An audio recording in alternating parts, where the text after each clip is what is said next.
ನಮಸ್ಕಾರ, ಸುಖಿ ಭವ ವಿಶೇಷ ಕಾರ್ಯಕ್ರಮಕ್ಕೆ ಸ್ವಾಗತ. ನಾನು ದೀಪ್ತಿ ಪ್ರಕಾಶ್. ವೀಕ್ಷಕರೇ, ಆಯುರ್ವೇದ ಭಾರತದ ಪುರಾತನ ವೈದ್ಯಕೀಯ ಶಾಸ್ತ್ರ. ಅಂದಿನಿಂದ ಇಂದಿನವರೆಗೂ ಅಳಿಯದೆ ಉಳಿದು ಬಂದಿರುವಂತಹ ಅಂಥ ಸತ್ವದಿಂದ ಅತಿಶಯೋಕ್ತಿಯಲ್ಲ. ಇನ್ನು ಆಯಸ್ಸನ್ನ ಹೆಚ್ಚಿಸಿ ಕಾಪಾಡೋದು ಆಯುರ್ವೇದ. ಸೊ ಇವತ್ತಿನ ನಮ್ಮ ಕಾರ್ಯಕ್ರಮದಲ್ಲಿ ಆಯುರ್ವೇದ ಅಂದ್ರೇನು, ಆಯುರ್ವೇದದ ಮಹತ್ವದ ಬಗ್ಗೆ ತಿಳಿಸ್ಕೊಡೋದಕ್ಕೆ ನಮ್ ಜೊತೆ ಇದ್ದಾರೆ ಇಂಡಿಯಾ ಆಯುರ್ವೇದ ಫೌಂಡೇಶನ್ ಪ್ರೆಸಿಡೆಂಟ್ ಆದಂತಹ ನಮ್ಮ ಡಾಕ್ಟರ್ ಸಿ.ಎ. ಕಿಶೋರ್ ಅವರು. ನಮಸ್ಕಾರ ಡಾಕ್ಟರ್, ಕಾರ್ಯಕ್ರಮಕ್ಕೆ ಸ್ವಾಗತ. ನಮಸ್ಕಾರ. ಡಾಕ್ಟರ್, ಆಯುರ್ವೇದದ ಬಗ್ಗೆ ಮಾತನಾಡ್ತಾ ಇದ್ದೀವಿ. ಮೊದಲನೇದಾಗಿ ಕಾರ್ಯಕ್ರಮವನ್ನ ಆಯುರ್ವೇದದ ಹಿಸ್ಟ್ರಿಯಿಂದ ಪ್ರಾರಂಭಗೊಳಿಸೋಣ. ಆಯುರ್ವೇದದ ಇತಿಹಾಸದ ಬಗ್ಗೆ ತಿಳಿಸ್ಕೊಡೋದಾದ್ರೆ ಡಾಕ್ಟರ್. ತುಂಬಾ ಒಳ್ಳೆ ಸೂಕ್ತ ಪ್ರಶ್ನೆ ಮತ್ತೆ ಸಾರ್ವಕಾಲಿಕ ಪ್ರಶ್ನೆ ಅಂತ ನಾನು ಭಾವಿಸ್ತೇನೆ. ಅನೇಕ ಸಂದರ್ಭಗಳಲ್ಲಿ ಅನಾದಿ ಮತ್ತು ಅನಂತ ಅಂತ ಹೇಳ್ತೀವಿ ಆಯುರ್ವೇದಕ್ಕೆ. ಅಂದರೆ ಇದಕ್ಕೆ ಆದಿಯೂ ಇಲ್ಲ, ಅಂತ್ಯವೂ ಇಲ್ಲ. ಇವತ್ತು ಇತ್ತೀಚಿನ ಕೋವಿಡ್ಡು ಮತ್ತೆಲ್ಲ ಸಮಸ್ಯೆಗಳೇನೆಲ್ಲ ಬಂತು, ಆವಾಗ ಎಷ್ಟು ಗೊತ್ತಿಲ್ಲದೆ ಇರತಕ್ಕಂಥವ್ರು ಕೂಡ ಆಯುರ್ವೇದದ ಬಳಕೆ, ಅರ್ಥಾತ್ ಸರಿಯಾದ ಅರ್ಥದಲ್ಲಿ ಸದ್ಬಳಕೆ, ಯಾವತ್ತೂ ನೋಡದೇ ಇರತಕ್ಕಂಥ ಅಮೃತ ಬಳ್ಳಿಯನ್ನು ಹೋಗಿ ಹುಡುಕೊಂಡು ತಂದು ಸಾಕಿ ಸ್ವೈನ್ ಫ್ಲೂ, ಹೇ ಫೀವರು, ಅನೇಕ ವಿಧವಂತಹ ಕಾಯಿಲೆಗಳು ಇತ್ತೀಚಿನ ಹೊಸ ವರ್ಗೀಕರಣ, ಹೊಸ ನಾಮನ್ ಕ್ಲೇಚರ್ಸಲ್ಲಿ ಬಂದಾಗ ಮತ್ತಷ್ಟು ಮಗದಷ್ಟು ಜಾಸ್ತಿ ಬಳಸ್ತಾ ಇರೋದನ್ನು ನಾವು ನೋಡ್ತಾ ಇದ್ದರೆ 5000 ವರ್ಷ ಇತಿಹಾಸ ಅಂತ ನಮ್ಮ ದಾಖಲೀಕರಣ. ಬಹುಶಃ ಅದಕ್ಕೂ ಹಿಂದಿನದ್ದು. ಸೊ ಆದಿ ಇಲ್ಲ, ಅಷ್ಟು ಹಿಂದಿಂದ ನಮ್ಮ ಲೆಕ್ಕ ಸಿಗದೇ ಇರತಕ್ಕಂತಹ ಕಾಲದಿಂದಲೂ ಇರತಕ್ಕಂಥದ್ದು ಅನಂತ. ಯಾವುದಕ್ಕೆ ಅಂತ್ಯವಿಲ್ಲವೋ ಅದು ಅನಂತ. ಸೊ ಅಷ್ಟು ವರ್ಷದವರೆಗೂ ಅಂದು, ಇಂದು ಮತ್ತೆ ಮುಂದಿಗೂ ಕೂಡ ಪ್ರಸ್ತುತ ಮತ್ತೆ ಪ್ರಚಲಿತ. ಹಾಗಾಗಿ ಆಯುರ್ವೇದ ಅನೇಕ ಸಂದರ್ಭದಲ್ಲಿ ಹೇಳ್ತಾರೆ, ಇದು ಯಾವುದೋ ಒಂದು ಧರ್ಮಕ್ಕೆ, ಒಂದು ಪ್ರಾಂತ್ಯಕ್ಕೆ ಅಥವಾ ಒಂದು ದೇಶಕ್ಕೆ, ಒಂದು ಭೌಗೋಳಿಕ ಪ್ರದೇಶಕ್ಕೆ ಮಾತ್ರ ಸೀಮಿತವಾಗಿರ್ತಕ್ಕಂತಹ ಒಂದು ವೈದ್ಯಕೀಯ ಪದ್ಧತಿ ಅಂತ. ಎಲ್ಲಾದರೂ ನೀವು ಹೋಗಿ ನೋಡಿ, ನೇಟಿವಿಟಿಗೆ ನೀವು ಹೊಂದಿಕೊಂಡಿದ್ರೆ, ಯಥಾ ಬ್ರಹ್ಮಾಂಡ ತಥಾ ಪಿಂಡಾಂಡ ಅಂತ ಹೇಳ್ತೀವಿ. ಆ ನೇಟಿವಿಟಿಗೆ ನೀವು ಹೊಂದಿಕೊಂಡು ಇಟ್ಬಿಟ್ಟಾಗ ಆ ನೇಚರು ನಿಮ್ಮನ್ನು ನೋಡ್ಕೊಳ್ಳುತ್ತೆ. ನೀವು ನೇಚರ್ನ ನೋಡ್ಕೊಳ್ಳಿ, ನೇಚರ್ ನಿಮ್ಮನ್ನು ನೋಡ್ಕೊಳ್ಳುತ್ತೆ. ಆಯುರ್ವೇದವನ್ನು ರಕ್ಷಿಸ್ತಾ ಅನೇಕ ವೈದ್ಯರು, ಪರಂಪರೆ, ಋಷಿ ಮುನಿಗಳು ಅದೆಲ್ಲ ಒಂದು ಭಾಗ. ಆದರೆ ಇವತ್ತು ಆಯುರ್ವೇದವನ್ನು ರಕ್ಷಿಸ್ತಾ ಇರತಕ್ಕಂಥವನು ಪ್ರಾಜ್ಞ ನಾಗರಿಕ. ಬೆಂಗಳೂರು ಬಂದಮೇಲೆ ಉದಾಹರಣೆ ತಗೊಳ್ಳೋದ್ರೆ ಇಷ್ಟೆಲ್ಲ ಒತ್ತಡ, ಇಷ್ಟೆಲ್ಲ ಆರೋಗ್ಯ ಕೆಟ್ಟೋಗುತ್ತೆ, ಚಿಕ್ಕ ವಯಸ್ಸಿಗೆ ಏನೆಲ್ಲ ಕಾಯಿಲೆಗಳು ಬಂದ್ಬಿಡುತ್ತೆ ಅಂತಕ್ಕಂಥ ಗೋಚರ ಅವನಿಗಾದಾಗ ಮರಳಿ ಮಣ್ಣಿಗೆ ಅಂತ ಹೇಳ್ತಾರಲ್ಲ, ಹಾಗೆ ವಾಪಸ್ ಹೋಗಿ ಆರೋಗ್ಯವನ್ನು ಕಾಪಾಡಿಕೊಳ್ಬೇಕು. ಲಾಸ್ಟ್ ಸೆಂಟೆನ್ಸು ಏನಕ್ಕೆ ಬೈ ಆಯುರ್ವೇದ ಅಂದರೆ, ಎಷ್ಟು ಸಿಸ್ಟಮ್ಸು ಮೆಡಿಸಿನ್ಸ್ ಇದ್ರೂ ಕೂಡ ನಮ್ಮದು ಬೇಸಿಕ್ ಪ್ರಕೃತಿ, ವಾತ ಪಿತ್ತ ಕಫ ಅಂತ ನಾವೇನು ಕರಿತೀವಿ, ಅದನ್ನು ಸಮಸ್ಥಿತಿಯಲ್ಲಿ ಇಟ್ಕೊಂಡ್ರೆ, ಎಲ್ಲ ದೋಷಗಳ ಸಾಮ್ಯತೆ ಇದ್ದರೆ ಅದೇ ಆರೋಗ್ಯ, ದೋಷಗಳ ವೈಷಮ್ಯತೆ ಇದ್ದರೆ ಅದು ಅನಾರೋಗ್ಯ. ಅಷ್ಟೇ ಡಿಫ್ರೆನ್ಸು. ಸೊ ಹಾಗಾಗಿ ನಾವು ಊಟ ಮಾಡ್ತಕ್ಕಂಥ ಆಹಾರ, ವಿಹಾರ, ವಿಚಾರ ಇದು ಆಯುರ್ವೇದ. ತದನಂತರ ನಮಗೇನಾದರೂ ತೊಂದರೆ, ಕಾಯಿಲೆ, ಅವಸ್ಥೆ ಏನಾದರೂ ಬಂದರೆ ಅದಕ್ಕೆ ಔಷಧಿ ಮುಖಾಂತರ ಆಯುರ್ವೇದ.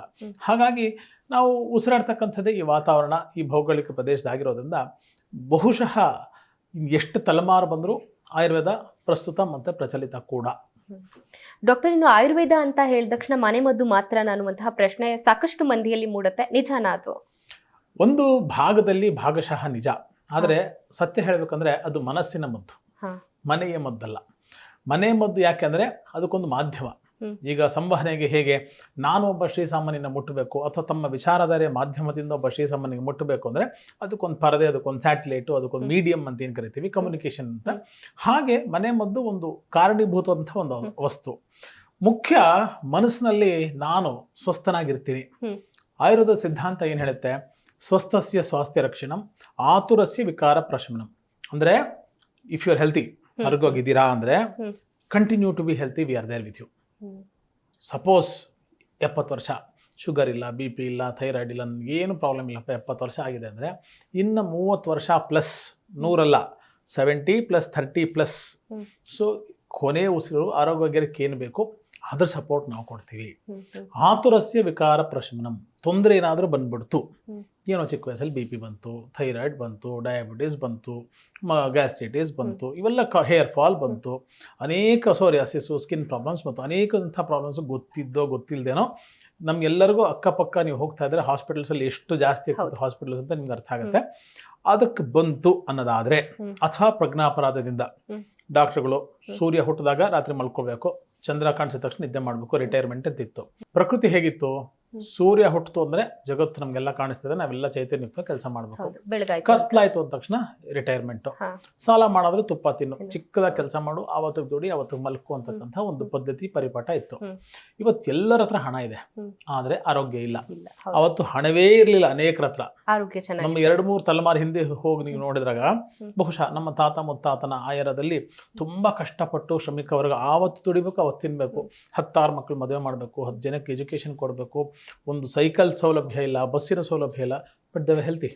ಇವತ್ತು ಬೆಡ್ರೂಮ್ ನಿಂದ ಹಿಡಿದು ಕ್ಲಾಸ್ ರೂಮ್ ವರೆಗೂ ನಮಗೆ ಕ್ಯಾಬಿನ ವ್ಯವಸ್ಥೆ ಇದೆ, ಸಿಕ್ಕಲ್ಲೆಲ್ಲ AC, ಅನೇಕಂತಹ ಸವಲತ್ತುಗಳಿದೆ, ಆದ್ರೆ ಆರೋಗ್ಯ ಇಲ್ಲ. ನಿಜ. ಆವತ್ತು ಅನ್ನ ಇರಲಿಲ್ಲ, ಆರೋಗ್ಯ ಇತ್ತು. ಇವತ್ತು ಹೇರಳುವಂಥ ಅನ್ನ ಅಂದ್ರೆ ಸಂಪತ್ತು, ಆಹಾರ ವಿಧವಾದಂತಹ ಲೌಕಿಕ ಸಂಪತ್ತು ನಮ್ಮಲ್ಲಿದೆ, ಆದ್ರೆ ಆರೋಗ್ಯ ಇಲ್ಲ. ಪ್ರಜ್ಞಾಪರಾಧ ಅಂದ್ರೆ ಗೊತ್ತಿದ್ದು ಮಾಡ್ತಕ್ಕಂತಹ ತಪ್ಪುಗಳು. ಡಾಕ್ಟ್ರು, ನನ್ನಿಂದನೇ ಉದಾಹರಣೆ, ನಾವೆಲ್ಲರೂ ಅನೇಕ ಸಂದರ್ಭ ಮಧ್ಯರಾತ್ರಿ 2 ಗಂಟೆಗೂ 3 ಗಂಟೆಗೂ ಕರೆ ಬಂದ ರಿಸೀವ್ ಮಾಡಬೇಕು, ಹೋಗ್ಬೇಕು, ಕೆಲಸ ನೋಡ್ಬೇಕು, ಪೇಷಂಟ್ ನೋಡ್ಬೇಕು. ಅದು ಪ್ರಕೃತಿಗೆ ವಿರುದ್ಧವಾದದ್ದು. ಮಾಧ್ಯಮದವ್ರು ತಾವು ರಾತ್ರಿ ನ್ಯೂಸ್ ಬಿತ್ತರ ಆಗಬೇಕು ಅಂದ್ರೆ ನಿದ್ದೆ ಕೆಡಬೇಕು, ಬರಬೇಕು, ಏನೋ ಎಮರ್ಜೆನ್ಸಿ, ಏನೋ ಬ್ರೇಕಿಂಗ್ ನ್ಯೂಸ್ ಅಂದ್ರೆ ಕೆಲಸ ಕಾರ್ಯ ಬಿಟ್ಟು 24 ಅವರ್ಸ್ ಕೆಲಸ. ಅದು ನಮ್ಮ ಡ್ರೈವಿಂಗ್ ಸ್ನೇಹಿತರು, ನಮ್ಮ ಪೊಲೀಸ್ ಸ್ನೇಹಿತರು, ನಮ್ಮ ಸಾಫ್ಟ್ವೇರ್ ಬಾಂಧವರು, ಅನೇಕ ವಿಧವಾದಂತಹ ಪ್ರಕೃತಿಗೆ ವಿರುದ್ಧ ಅಂತ ನಾವು ಕೆಲಸ ಮಾಡೋದ್ರಿಂದ ಅನೇಕ ಗೋಚರವಾಗದ, ನಿರೀಕ್ಷಿಸದ ಸಮಸ್ಯೆಗಳು ಅತಿ ಬೇಗ ಶ್ರೀಸಾಮಾನ್ಯನಿಗೆ ಬರೋದ್ರಿಂದ ನಾನು ಅದಕ್ಕೆ ಆಗಲೇ ಹೇಳಿದ್ದು, medicine comes at the last part. It is diet, lifestyle and mindset. ಆಹಾರ ವಿಹಾರ ವಿಚಾರಗಳು ನಮಗೆ ಸರಿಯಾದಂತಹ ರೀತಿಯಲ್ಲಿ ಇದ್ದರೆ ಡೆಫಿನೆಟ್ಲಿ ಇದು basic support what an Ayurveda system, what an Ayurveda doctor can give to the community and should give to the community ಅಂತ.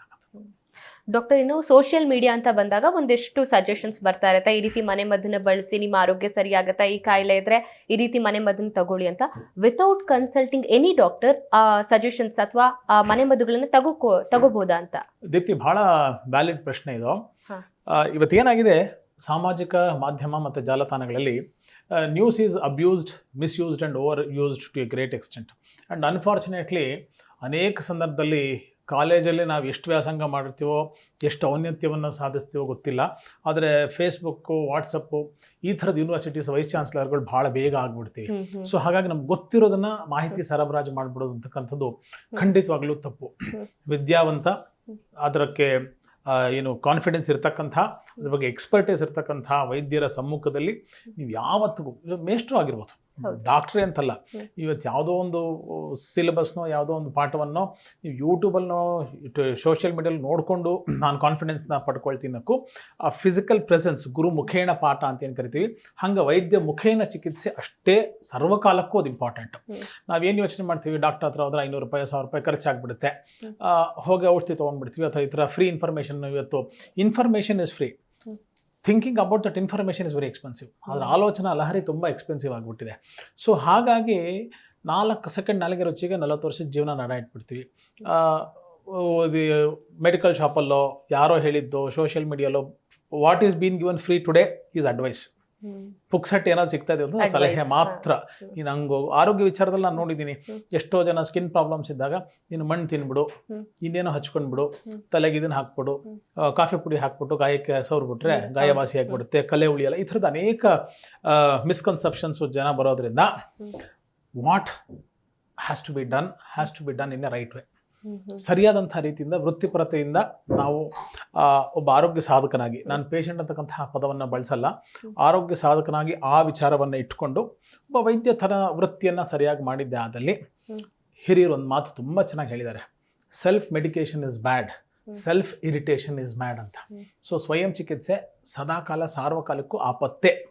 ಅದನ್ನು ದೂರದಲ್ಲಿ ಇಟ್ಕೊಂಡು ಒಳ್ಳೆಯ ವಿಚಾರಧಾರೆಗಳನ್ನು ಸೂಕ್ತ ಅರ್ಹ ಮಾರ್ಗದರ್ಶಕರ ಮುಖಾಂತರ ನಾವು ತಗೊಂಡಾಗ ಆರೋಗ್ಯ ಕಟ್ಟಿಟ್ಟು ಬುತ್ತಿ. ಇನ್ನು ಎಷ್ಟೊಂದು ಜನರಲ್ಲಿ ಇರುವಂತಹ ಪ್ರಶ್ನೆ ಇದು, ಆಯುರ್ವೇದವನ್ನ ನಮ್ಮ ಜೀವನದಲ್ಲಿ ಯಾವ ರೀತಿ ಅಳವಡಿಕೆ ಮಾಡ್ಕೊಳ್ಬೇಕು ಅಂತ, ಇದ್ರ ಬಗ್ಗೆ ತಿಳಿಸ್ಕೊಡೋದಾದ್ರೆ ಡಾಕ್ಟರ್? ಬಹಳ ಒಳ್ಳೆ ಪ್ರಶ್ನೆ. ನನಗೆ ತುಂಬ ಜನ ಕೇಳ್ತಾರೆ, ಡಾಕ್ಟರ್ ನಂಗೆ ಇವಾಗ 40 ವರ್ಷ, ಇವತ್ತು ಫಸ್ಟ್ ಟೈಮ್ ನಾನು ನಿಮ್ಮ ಚಿಕಿತ್ಸಾಲಯಕ್ಕೆ ಆಯುರ್ವೇದ ಟ್ರೀಟ್ಮೆಂಟ್ಗೆ ಬಂದಿದ್ದೀನಿ, ಇವತ್ತಿಂದ ನಾನು ಔಷಧ ತೊಗೊಂಡ್ರೆ ಪರವಾಗಿಲ್ವಾ, ನಂಗೆ ಸೆಟ್ ಆಗುತ್ತಾ ಔಷಧ ಅಂತ.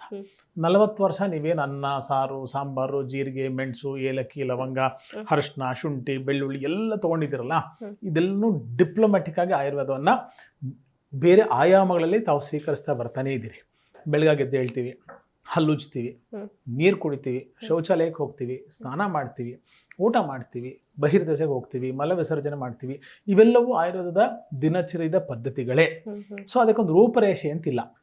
ಈಗ ನಿಮ್ಗೆ ಲೆಕ್ಕಾಚಾರ ಕೂತ್ಕೊಂಡು ಗುಡ್ ಲೆಕ್ಕಾಚಾರ ಹಾಕಕ್ಕೂ ಒಂದು ಕ್ಯಾಲ್ಕುಲೇಟರಲ್ಲೋ ಇಲ್ಲ ಗುರುಮುಖಿಯನ್ನ ಕಲಿಯೋಕ್ಕೂ ಇರತಕ್ಕಂತಹ ಪ್ರೊಫೆಷ್ನಲ್ ಎಕ್ಸೆಲೆನ್ಸಿ ಅಂತೆ ಅದನ್ನ ನಾವು ಹೊಂದ್ಕೊಳ್ಬೇಕಾಗುತ್ತೆ. ಹಾಗಾಗಿ ಡೆಫಿನೆಟ್ಲಿ ಎಲ್ಲರಿಗೂ ಎಲ್ಲ ಕಾಲಕ್ಕೂ ಆಯುರ್ವೇದ ತುಂಬ ಚಿಂತನೆಗಳಿಂದ ಸರಿಯಾದಂಥ ವಿವೇಚನೆಯಿಂದ ಉಣಬಡಿಸಿದರೆ ಖಂಡಿತವಾಗ್ಲೂ ಅಮೃತ ಸಮಾನವೇ ಸರಿ. ಯಾವುದೇ ವ್ಯಕ್ತಿ ಪೇಷಂಟ್ ಅರ್ಥಾತ್ ಆರೋಗ್ಯ ಸಾಧಕ ತನ್ನ ಜೀವಮಾನದಲ್ಲಿ ಯಾವಾಗ ಬೇಕಾದ್ರೂ ಆಯುರ್ವೇದವನ್ನು ಶುರು ಮಾಡುವುದು ಆಯುರ್ವೇದದ ಬಳಕೆಯಿಂದ. ಅಗೇನ್ ಆಹಾರ ವಿಹಾರ ವಿಚಾರಗಳ ಸದ್ಬಳಕೆ ಮತ್ತು ಅನಿವಾರ್ಯತೆ ಇದ್ದಾಗ ಔಷಧಿಗಳ ಉಪಯೋಗವನ್ನು ಮಾಡಿಕೊಂಡು ಆರೋಗ್ಯವನ್ನು ಯಾವ ಕಾಲಕ್ಕೆ ಬೇಕಾದ್ರೂ ಸುಧಾರಿಸ್ಕೊಳ್ಬೇಕು. ಯಾವುದೇ ಆತಂಕ ಅಥವಾ ಭಯ ಆ ಶ್ರೀಸಾಮಾನ್ಯನಿಗೆ ಈ ನಿಟ್ಟಿನಲ್ಲಿ ಬೇಡ. ಆಯುರ್ವೇದದಲ್ಲಿ ಶಸ್ತ್ರಚಿಕಿತ್ಸೆ ಅನ್ನುವಂಥದ್ದು ಏನಾದರೂ ಇದೆಯಾ, ಅಂದ್ರೆ ಆಪರೇಷನ್ಸ್ ಅನ್ನುವಂಥದ್ದು ಏನಾದರೂ ಇದೆಯಾ? ತುಂಬ ಇದೆ. ಈಗ ಹಿಂದಿನ ಐತಿಹ್ಯವನ್ನು ನೀವು ತಗೊಂಡ್ರೆ ಗಣೇಶನ ತಲೆಯನ್ನ ರೀಪ್ಲೇಸ್ ಆಗಿದ್ದೆ ಈ ಶಸ್ತ್ರಚಿಕಿತ್ಸೆಯ ಮುಖಾಂತರ ಅಂತಕ್ಕಂಥ ಒಂದು ಕಥೆಯನ್ನು ಕೂಡ ನಾವು ಕೇಳಿಕೊಂಡು ಓದಿಕೊಂಡು ನಂಬಿಕೊಂಡು ಬಂದಿರತಕ್ಕಂಥವ್ರು. ಆವತ್ತು ಸುರಾಪಾನ ಅಂದ್ರೆ ನಿಮ್ಗೆ ಸೌಮ್ಯನಾಶಕ ಅನಸ್ಥಿಸಿಯಾ ಅಂತ ಇವತ್ತು ಏನ್ ಕರಿತೀವಿ, ಇವತ್ತು ನಾವು ಅನಸ್ಥಿಸಿಯಾ ಕೊಟ್ಬಿಟ್ಟು ಪ್ರಜ್ಞೆ ಇಲ್ದಿರ್ತಕ್ಕಂಥ ಮಾಡಿ ಶಸ್ತ್ರಚಿಕಿತ್ಸೆ ಮಾಡ್ತೀವಿ. ಬಹುಶಃ ಆಗಿನ ಕಾಲಕ್ಕೆ ಬೇರೆ ಬೇರೆ ಮದ್ದುಗಳನ್ನು ಔಷಧಿಗಳನ್ನು ಕುಡಿಸಿ ನಿಮಗೆ ನೋವಿಲ್ಲದೆ ಇರತಕ್ಕಂಥ ನಿಟ್ಟಲ್ಲಿ ಆಗ್ತಾ ಇತ್ತು. ಶಸ್ತ್ರಚಿಕಿತ್ಸೆ ಇವತ್ತಿನ ವೈಜ್ಞಾನಿಕ ಕಾಲದಲ್ಲಿ ತುಂಬ ಚೆನ್ನಾಗಿ ಆಯುರ್ವೇದದಲ್ಲಿ ಡೆವಲಪ್ ಆಗಿದೆ ಅಂತ ಖಂಡಿತವಾಗ್ಲೂ ತಪ್ಪಾಗಲಾರದು. ಅನೇಕ ಕಾಲೇಜಸ್ಸಲ್ಲಿ ಅದಕ್ಕೆ ಪೋಸ್ಟ್ ಗ್ರಾಜ್ಯುಯೇಷನ್ಸ್ ಇದೆ, ಸೂಪರ್ ಸ್ಪೆಷಾಲಿಟಿ ಸರ್ಜರಿ ಪ್ರಾಕ್ಟೀಸಸ್ ಇವತ್ತು ಬಂದಿದೆ, ಖಂಡಿತವಾಗ್ಲೂ ಮಾಡ್ತಾ ಇದ್ದಾರೆ. ಆ್ಯಂಡ್ ಬಿವೇರ್, ನಮಗೆ ಗೊತ್ತಿರಬೇಕು, ಈವರೆಗೂ ಗೊತ್ತಿರತಕ್ಕಂಥ ಅಂಶ, ಎಲ್ಲ ವೈದ್ಯರು ಎಲ್ಲ ಕೆಲಸವನ್ನು ಮಾಡಲಿಕ್ಕೆ ಯೋಗ್ಯರಲ್ಲ. A painter cannot be a carpenter. ಹೌದು, ಪೇಂಟರ್ಗೆ ಇರತಕ್ಕಂಥ ವ್ಯಾಲ್ಯೂ ಪೇಂಟರ್ಗೆ, ಕಾರ್ಪೆಂಟರ್ಗೆ ಇರತಕ್ಕಂಥ ವ್ಯಾಲ್ಯೂ ಕಾರ್ಪೆಂಟರ್ಗೆ. ಆದರೆ ಇಬ್ಬರು ಅಷ್ಟೇ ಬೆಲೆ ಆ ಮನೆ ಸೌಂದರ್ಯೀಕರಣದಲ್ಲಿ, ಆ ಮನೆ ಅಚ್ಚುಕಟ್ಟಾಗಿ ಬರುವಲ್ಲಿ ತಮ್ಮದಂಥ ಪಾತ್ರವನ್ನು ವಹಿಸುತ್ತಾರೆ. ಒಬ್ಬ ಆಯುರ್ವೇದ ಡಾಕ್ಟರ್ ಸರ್ಜರಿ ಮಾಡಲ್ಲ ಅಂದ ತಕ್ಷಣ ಅವನ ಕೆಳಗೆ ಅಂತಲ್ಲ. ಈ ಫಾರ್ ಎಕ್ಸಾಂಪಲ್ ನಾನು ಬೆರಳು ಮುರಿದೋಯ್ತು ಅಂದ ತಕ್ಷಣ ನನಗೆ ಯಾವ್ದಾದ್ರು ಕಟ್ಬಿಡಿ, ಸೊಪ್ಪು ಹಾಕ್ಬಿಡಿ, ಹೊಟ್ಟೆಗೇನೋ ಕಷಾಯ ಕೊಟ್ಬಿಡಿ, ಮೂಳೆ ಸರಿ ಹೋಗಬೇಕು ಅಂದರೆ I am very proud to say that I am inefficient. I very proud, ತುಂಬ ಹೆಮ್ಮೆಯಿಂದ ನಾನು ಆ ಕೆಲಸ ಮಾಡೋಕ್ಕೆ ಅಯೋಗ್ಯ ಅಂತ ಹೇಳ್ತೇನೆ. ಆದರೆ ಒಂದು ಗ್ಯಾಸ್ಟ್ರೈಟಿಸೋ, ಒಂದು ಕ್ಯಾನ್ಸರಿನ ಸಮಸ್ಯೆಯಿಂದ ಬಳಲ್ತಕ್ಕಂಥ ಸೀಕ್ವಿಲೆಸು, ಅದರ ಪ್ರಾಬ್ಲಮ್ಸು, ಅದರ ಉಪದ್ರವಗಳನ್ನ ಹ್ಯಾಂಡಲ್ ಮಾಡೋದ್ರಲ್ಲೋ, ಒಂದು ಸಿಂಪಲ್ ಹೇರ್ ಫಾಲೋ, ಒಂದು ಎಕ್ಸಿಮಾನೋ, ಒಂದು ಸೋರಿಯಾಸಿಸೋ, ಒಂದು ಆರ್ಥ್ರೈಟಿಸೋ, ಅಲ್ಲಿ ಕ್ವಾಲಿಟಿ ಆಫ್ ಲೈಫ್ ನಾವೇ ಇಂಪ್ರೂವ್ ಮಾಡ್ತೀವಿ. ಬಹುಶಃ ಬಹುತೇಕ ಬೇರೆ ಅನ್ಯ ವೈದ್ಯಕೀಯ ಪದ್ಧತಿಗಳು ಮಾಡದೇ ಇರತಕ್ಕಂಥ ಒಂದು ಎಫರ್ಟು ನಾವು ಹಾಕಿ ಮಾಡ್ತೀವಿ ಅಂದಾಗ ಅದು ನಮ್ಮ ಹೆಗ್ಗಳಿಕೆಯೇ ಸರಿ. And last but not the least, Ayurveda is low cost ಅಥವಾ no cost most of the times. And you may find it to be very expensive in the short run. Short run. ಈಗ ಯಾವುದೋ ಅನ್ಯ ವೈದ್ಯಕೀಯ ಪದ್ಧತಿಯ ಮಾತ್ರೆ ₹1 ₹2 ಸಿಗುತ್ತೆ, ನಿಮ್ಮ ಮಾತ್ರೆ ₹10 ಯಾಕೆ ಅಂದರೆ ಒಂದು ಕ್ಷಣ ಮಾತ್ರದಲ್ಲಿ, ಫ್ರ್ಯಾಕ್ಷನ್ ಆಫ್ ಎ ಸೆಕೆಂಡಲ್ಲಿ 10 ಕೋಟಿ ಮಾತ್ರೆಯನ್ನು ಆ ಬಳಕೆದಾರರು ಆ ಮಾತನ್ನ ಸೇಕರಿಸ್ತಾರೆ. ಆಯುರ್ವೇದವನ್ನು ಬಹುಶಃ ಒಂದು 500 ಜನ ಸೇರಿಸ್ಬೋದು ಅಂತ ಇಟ್ಕೊಳ್ಳಿ. So production cost, raw material cost ಇದಿರೋದ್ರಿಂದ you may find it to be little expensive initial run, but in the long run it's always cheaper at any given point of time. ಈಗಂತೂ ಯಾವ ಟ್ರೀಟ್ಮೆಂಟ್ ತಗೋಬೇಕು ಅಂತ ಹೇಳಿದ್ರು ಅದ್ರ side effect ಭಯ ಯಾರಿಗಾದ್ರೂ ಇದ್ದೇ ಇರುತ್ತೆ. ಫಾರ್ ಎಕ್ಸಾಂಪಲ್, ಈಗ ಒಂದು ಪೇನ್ ಕಿಲ್ಲರ್ ತಗೊಂಡ್ರು ಅಂತ ಹೇಳಿದ್ರೇನೆ ಕಿಡ್ನಿಗೇನೋ ಎಫೆಕ್ಟ್ ಆಗುತ್ತೆ ಅನ್ನೋ ಒಂದು ಭಯ ಇದ್ದೇ ಇರುತ್ತೆ. ಇನ್ನು ಆಯುರ್ವೇದದಲ್ಲಿ ಯಾವುದೇ ರೀತಿಯಾದಂತಹ ಅಡ್ಡ ಪರಿಣಾಮಗಳಿಲ್ವಾ ಡಾಕ್ಟರ್? ಡೆಫಿನೆಟ್ಲಿ. ಮೊಟ್ಟ ಮೊದಲಾಗಿ ನಾನು ಈ ಸಂಚಿಕೆಯಲ್ಲಿ ತುಂಬ ಅರ್ಥಗರ್ಭಿತವಾದಂಥ ತುಂಬ ಪ್ರಾಜ್ಞ ಪ್ರಶ್ನೆಗಳು ನೀವು ವೀಕ್ಷಕರ ಪರವಾಗಿ ಕೇಳ್ತಾ ಇದ್ದೀರ ಅಂತ ನಾನು ಮೆಚ್ಚುಗೆಯನ್ನು ವ್ಯಕ್ತಪಡಿಸ್ತೇನೆ. ಅಜೀರ್ಣೇ ಭೋಜನಂ ವಿಷಂ. ನೀರು ಕೂಡ ಅತಿ ಹೆಚ್ಚಿನ ಪ್ರಮಾಣದಲ್ಲಿ ಕುಡಿದ್ಬಿಟ್ರೆ ಏನಾಗುತ್ತೆ, ಒಂದೇ ಸಲ ಕಿತ್ಕೊಂಡು ವಾಂತಿ ಆಗುತ್ತೆ. ಅಷ್ಟೇ ಸರಳವಾಗಿ, ವಿವೇಚನಾ ರಹಿತವಾಗಿ, ಚಿಂತನೆ ರಹಿತವಾಗಿ ನಾವು ಯಾವುದೇ ಔಷಧಿಗಳನ್ನು ಬಳಕೆ ಮಾಡಿದ್ರೆ ಅಥವಾ ದುರ್ಬಳಕೆ ಆದಾಗ ಕಾಂಪ್ಲಿಕೇಶನ್ಸ್ ಆಗುತ್ತೆ. ವಿದ್ಯಾವಂತ, ವಿದ್ಯಾಪೂರಿತವಾದಂತಹ ಜ್ಞಾನದಲ್ಲಿ ಆ ಡಾಕ್ಟ್ರು ಪೇಷಂಟ್ಗೆ ಯಾವಾಗ, ಏನು, ಎಷ್ಟು, ಯಾಕೆ ಔಷಧಿಗಳು ಬೇಕು, ಆಮೇಲೆ ಔಷಧಿಗಳು ಬೇಕೇ ಬೇಕಾದಾಗ ಎಷ್ಟು ದಿವಸ ಬೇಕು, ಆಮೇಲೆ ಯಾವಾಗ ನಿಲ್ಲಿಸ್ಬೇಕು. ಎಷ್ಟೊಂದು ಸಂದರ್ಭದಲ್ಲಿ ಡಯಾಬಿಟೀಸು ಸರ್ ಲೈಫ್ ಟೈಮ್ ತೊಗೊಳ್ಬೇಕಲ್ವಾ, ಹಾಗಾಗಿ ನೀವು ಇವತ್ತು ಬರ್ಕೊಟ್ಬಿಟ್ರೆ ಅದು ನನಗೆ, ನನ್ನ ಹೆಂಡತಿಗೆ, ನನ್ನ ಮಗನಿಗೆ, ನನ್ನ ಮೊಮ್ಮಗನಿಗೆ ಅದೇ ಪ್ರಿಸ್ಕ್ರಿಪ್ಷನ್ನು. ಈ ಥರದ ಮಿಸ್ಕನ್ಸೆಪ್ಷನ್ನಿಂದ ಶ್ರೀಸಾಮಾನ್ಯ ದೂರ ಆಗಬೇಕು. ಅದೇ ಬಹುಶಃ ಸುಖಿ ಭವ, ಸುಖಿಯಾಗಿರ್ಬೇಕು ಮನುಷ್ಯ ಅಂದರೆ ಶರೀರ, ಸತ್ವ, ಆತ್ಮ, ಮನಸ್ಸು ಸುಖಿಯಾಗಿರಬೇಕು. ಹಾಗಾಗಿ ಈ ಟೈಟ್ಲಿಗೆ ಈ ಉತ್ತರ ತುಂಬ ಸಮಂಜಸ ಅಂತ ಭಾವಿಸ್ತೇನೆ. ಇನ್ನು ಆಯುರ್ವೇದ ಮೆಡಿಸಿನ್ ತಗೋಬೇಕು ಅಂತ ಹೇಳಿದ್ರೆ ತುಂಬಾ ಲಾಂಗ್ ಟರ್ಮ್ ಪ್ರೊಸೀಜರ್ ಅಂತ ತುಂಬಾ ಜನ ಯೋಚನೆ ಮಾಡ್ತಾರೆ. ಯಾಕಾಗೋದು ಲಾಂಗ್ ಟರ್ಮ್ ಪ್ರೊಸೀಜರ್ ಅಂತ ಇದ್ರ ಬಗ್ಗೆ ಹೇಳೋದಾದ್ರೆ? ಒಂದು ಮಗು ಹುಟ್ಟಲಿಕ್ಕೆ ಎಷ್ಟು ದಿವಸ ಬೇಕು ದೀಪ್ತಿ ಅವರೇ? 9 ತಿಂಗಳು ಬೇಕೇ 9 ಬೇಕು. ತಿಂಗಳು ಬೇಕು. ನಾನು ಹೇಳಿದ ಬೆಳಗ್ಗೆ ಯಾವುದೋ ವಿದೇಶಕ್ಕೆ ಹೋಗಬೇಕು, ಅಲ್ಲಿ ನನಗೆ ಗ್ರೀನ್ ಕಾರ್ಡ್ ಬೇಕು. ಸೊ ಇವತ್ತು ಮದುವೆ ಆಗಿದ್ದೀನಿ, ನಾಳಿದ್ದು ಮಗು ಹುಟ್ಟುಬಿಟ್ರೆ ಆಚೆ ನಾಳೆ ಫ್ಲೈಟ್ ಇದೆ, ನಾನು ಮಗು ಎತ್ಕೊಂಡು ಹೋಗ್ಬಿಡ್ತೀನಿ ಅಂದರೆ ಎಷ್ಟು ಮಟ್ಟಿಗೆ ಆ ಮಗುವಿನ ಬೆಳವಣಿಗೆ ಪೂರಕವಾಗಿ ಇರ್ಲಿಕ್ಕೆ ಸಾಧ್ಯ? ಮಗು ಚೆನ್ನಾಗಿ ಬೆಳಿಬೇಕು ಅಂದಾಗ ತನ್ನದಂಥ ಒಂದು ಟೈಮ್ ಬೇಕು. ಇವತ್ತು ಒಂದು ಒಳ್ಳೆ ಮಾವಿನ ಸಸಿ, ಒಳ್ಳೆ ಬೀಜ, ಒಳ್ಳೆ ಗುಣಮಟ್ಟದ್ದು ತಂದು ಹಾಕ್ಬಿಟ್ಟಿದ್ವಿ. ನಂಗೆ ಮುಂದಿನ ವರ್ಷಕ್ಕೆ ಗ್ಯಾರಂಟಿ 50 kg ಹಣ್ಣು ಬಿಡುತ್ತೆ ಸರ್ ಆ ಮಾವಿನ ಮರ. ತುಂಬ ಲವ್ ಮಾಡ್ತೀನಿ, ತುಂಬ ನೀರು ಹಾಕ್ತೀನಿ, ಮನೆ ಒಳಗಡೆನೆ ಪ್ರೊಟೆಕ್ಟ್ ಮಾಡ್ತೀನಿ, ಟ್ರೀ ಗಾರ್ಡ್ ಹಾಕಿದ್ದೀನಿ, ಎಲ್ಲ ನಿಜ. ಆದರೆ ಆ ಮರ ಮುಂದಿನ ವರ್ಷ ಗ್ಯಾರಂಟಿ ಹಣ್ಣು ಬಿಡುತ್ತಾ? The answer is no. ಅದಕ್ಕೆ ತನ್ನದಂಥ ವಯಸ್ಸು, ಆಯುಸ್ಸು ಬೇಕು, ಪರಿಪಕ್ವತೆ ಬೇಕು. ಒಂದು ಮಾವಿನ ಮರಕ್ಕೆ ಸರ್ವೇ ಸಾಮಾನ್ಯವಾಗಿ 2-3 ವರ್ಷ ಆದರೆ ಪುಟ್ಟ ಹಂತದಲ್ಲಿ ಒಂದು 50-100 ಕಾಯಿ ಬಿಡ್ಬೋದು. ಅದೊಂದು 25 ವರ್ಷದ ಮರ ಆದರೆ ಸುಮಾರು 200 kgನೂ ಅದೇ ಮರ ಹಣ್ಣು ಬಿಡ್ತಕ್ಕಂಥ ಕೆಪಾಸಿಟಿ ಇರುತ್ತೆ. ಸೊ ಹಾಗಾಗಿ ನಿಧಾನವೇ ಪ್ರಧಾನ ಅನ್ನೋದನ್ನ ನಾವು ಅರ್ಥ ಮಾಡ್ಕೊಳ್ಬೇಕು. ಇವತ್ತು ಎಲ್ಲನೂ ಫಾಸ್ಟ್ ಫುಡ್ ಬಂದಿದೆ, ಫಾಸ್ಟ್ ಡಿಸೀಸು ಬಂದಿದೆ. ನೀವು ಎಷ್ಟು ಫಾಸ್ಟ್ ಫುಡ್ಸ್ ಜಾಯಿಂಟ್ಸ್ ನೀವು ಯಾವ ಊರಲ್ಲಿ ನೋಡ್ತಾ ಇರ್ತೀರೋ, ನೀವು ಸ್ಟ್ಯಾಟಿಸ್ಟಿಕ್ಸ್ ನನಗಿಂತ ಚೆನ್ನಾಗಿ ಶ್ರೀಸಾಮಾನ್ಯದಿಂದ ಅರ್ಥಕೊಳ್ಬಲ್ಲ. ತುಂಬ ಫಾಸ್ಟ್ ಫುಡ್ಡಲ್ಲಿ ಇರ್ತಾನೆ, ಫಾಸ್ಟ್ ಡಿಸೀಸ್ನ ವೆಲ್ಕಮ್ ಮಾಡ್ಕೋತಾ ಇರ್ತಾನೆ. ಮುಂಚೆ ಬೆಂಗಳೂರಂತಹ ಒಂದು ಪುಟ್ಟ ಊರಿನ ಒಂದು ಎಕ್ಸಾಂಪಲ್ ತೊಗೊಂಡ್ರೆ, ಒಂದು ವಿಕ್ಟೋರಿಯಾ, ಒಂದು ಬೋರಿಂಗು, ಒಂದು KC ಜನರಲ್ ಹಾಸ್ಪಿಟ್ಲು, 3-4 ಹಾಸ್ಪಿಟ್ಲ್ಗಳು ಇರ್ತಾ ಇತ್ತು. ಕಾಯ್ತಾ ಇರ್ಬೇಕಾಯ್ತು. ಜ್ವರ ಬಂದ್ರೆ ಆ ಬೀದಿಕೊಂಡು ಒಬ್ಬ ಡಾಕ್ಟ್ರು ಸಾಯಂಕಾಲ 8 ಗಂಟೆಗೆ ಬಾಗಿಲಾಕ್ಬಿಡ್ತಾರೆ. 2 ಕಿಲೋಮೀಟರ್ ಕ್ಯೂ, ಫಸ್ಟ್ ನಿಂತ್ಕೊಂಡು ಟೋಕನ್ ತೊಗೊಂಡು ಅಂತ. ಇವತ್ತು ಎಷ್ಟು ಸುಲಲಿತವಾಗಿ ವೈದ್ಯಕೀಯ ಸೇವೆ ಸಿಗ್ತಾ ಇದೆ, ಎಷ್ಟು ಜನ ಡಾಕ್ಟರ್ಗಳು ಬರ್ತಿದ್ದಾರೆ ಅಂದ್ರೆ, ರಸ್ತೆ ಬದಿಗೊಂದು ಡಾಕ್ಟ್ರು ಪಿನ್ ಕೋಡ್ ಒಂದು ಕ್ಯಾನ್ಸರ್ ಹಾಸ್ಪಿಟ್ಲ್ ಬರುವಂತಹ ಪರಿಸ್ಥಿತಿಗೆ ಒಂದು ಬೆಂಗಳೂರು ಬಂದು ನಿಂತಿದೆ. ಸೊ ಯಾಕೆ ಹಾಸ್ಪಿಟಲ್ಸ್ ಕಟ್ತಾರೆ? ಬರೀ ದುಡ್ಡು ಮಾಡಕ್ಕ? ಖಂಡಿತ ಅಲ್ಲ. ಅವ್ರಿಗೆ ಗೊತ್ತು, ನಿಮ್ಮ ಆಹಾರ ಚೆನ್ನಾಗಿಲ್ಲ, ನಿಮ್ಮ ವಿಚಾರ ಚೆನ್ನಾಗಿಲ್ಲ, ನಾಳೆ ಇವರೇ ಪೊಟೆನ್ಷಿಯಲ್ ಕ್ಲೈಂಟ್ ಟು ಮೀ. ನೀವು ತುಂಬ ಹೇರ್ ಸ್ಟ್ರೈಟ್ನರ್ಸ್ ಹಾಕೋತೀರಿ, ಹೇರ್ ಡೈ ಹಾಕೋತೀರಿ, ತುಂಬ ಕಲರಿಂಗ್ ಮಾಡ್ಕೋತೀರಿ, ಕೂದಲಿಗೆ ಎಣ್ಣೆ ತೋರಿಸೋದೇ ಇಲ್ಲ, ಸೀಗೆಗೆ ಪುಡಿ ತೋರಿಸೋದೇ ಇಲ್ಲ, ಡಿಟರ್ಜೆಂಟ್ ಶಾಂಪೂಸ್ ಹಾಕೋತೀರಿ ಅಂದರೆ ಒಬ್ಬ ಹೇರ್ ಟ್ರೀಟಿಂಗ್ ಫಿಸಿಷಿಯನ್ ನನಗೆ ಗೊತ್ತು, ನಾಳೆ ಇವರೇ ಪೊಟೆನ್ಷಿಯಲ್ ಕ್ಲೈಂಟ್ ಟು ಮೀ. ನಾಳೆ ನೀವು ಬರ್ತೀರಂತ ಈಗ ನಾನು ಸುಸಜ್ಜಿತವಾಗಿ ನಿಮ್ಮನ್ನು ವೆಲ್ಕಮ್ ಮಾಡೋಕ್ಕೆ ರೆಡಿಯಾಗಿರ್ತೀನಿ. ಸೊ ತಪ್ಪು. ಹಾಸ್ಪಿಟಲ್ ಜಾಸ್ತಿ ಮಾಡಿಬಿಟ್ರು, ಡಾಕ್ಟರ್ ಸಾರ್ ಎಕ್ಸ್ಪೆನ್ಸಿವ್ ಅಂತ ಬೈಕೋತೀವಿ. ಜಾಸ್ತಿ ಮಾಡೋಕ್ಕೆ ನೀನು ಹೋದ್ರೆ ತಾನೆ. ಹೋಗದೇ ಇರತಕ್ಕಂಥ ಹಂತದಲ್ಲಿ ಒಬ್ಬ ಶ್ರೀಸಾಮಾನ್ಯ ಗಟ್ಟಿಗಿದ್ರೆ ಯಾಕಾಗತ್ತೆ? ಅದನ್ನು ನಾವು ಯೋಚನೆ ಮಾಡಿದಾಗ ಆರೋಗ್ಯ ನಮ್ಮ ಕೈಯಲ್ಲಿರುತ್ತೆ. ಹಾಗಾಗಿ ಸರ್ವೇ ಸಾಮಾನ್ಯವಾಗಿರ್ತಕ್ಕಂಥ ನಾಣ್ಣುಡಿ ಅಂಗೈಯಲ್ಲಿ ಆರೋಗ್ಯ ಅಂತ. ಏನನ್ನು ತಿಂತೀವಿ ಎಲ್ಲವೂ ಕೈ ಮುಖಾಂತರ ಹೋಗುತ್ತೆ. ಸೊ ನಮ್ಮ ಪಂಚ ಜ್ಞಾನೇಂದ್ರಿಯಗಳು, ಪಂಚ ಕರ್ಮೇಂದ್ರಿಯಗಳು ಸುಸಜ್ಜಿತವಾಗಿ ನಮ್ಮ ಮನಸ್ಸಿನ ಹತೋಟಿಯಲ್ಲಿದ್ದಾಗ ಆರೋಗ್ಯದ ಯಶಸ್ಸು ಸರ್ವಕಾಲಕ್ಕೂ ನಮ್ಮದೇ.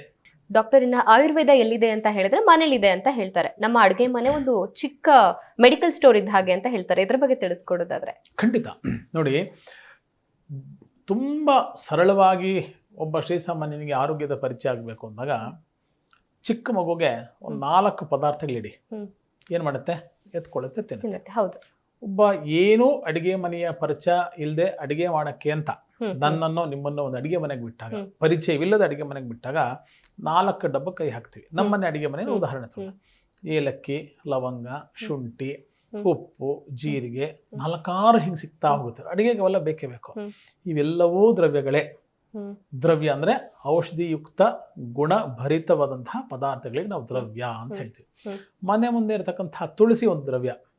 ನಾವು ಯುಗಾದಿ ಹಬ್ಬ ಬಂತು, ಅನೇಕ ಸಂದರ್ಭಗಳಲ್ಲಿ ಹಬ್ಬದ ಆಚರಣೆ ಅಂದ್ರೆ ಮನೆ ಮುಂದೆ ತೋರಣ ಕಟ್ತೀವಿ, ಮಾವಿನಕಾಯಿ ತೋರಣ ಕಟ್ತೀವಿ. ಉಗಾದಿ ಸಮ್ಮರ್ ಸೀಸನ್ನು, ಮಾವಿನ ಎಲೆಯ ತೋರಣ, ಇಷ್ಟೇ ಎಕ್ಸಾಂಪಲ್ ತೋರಣ.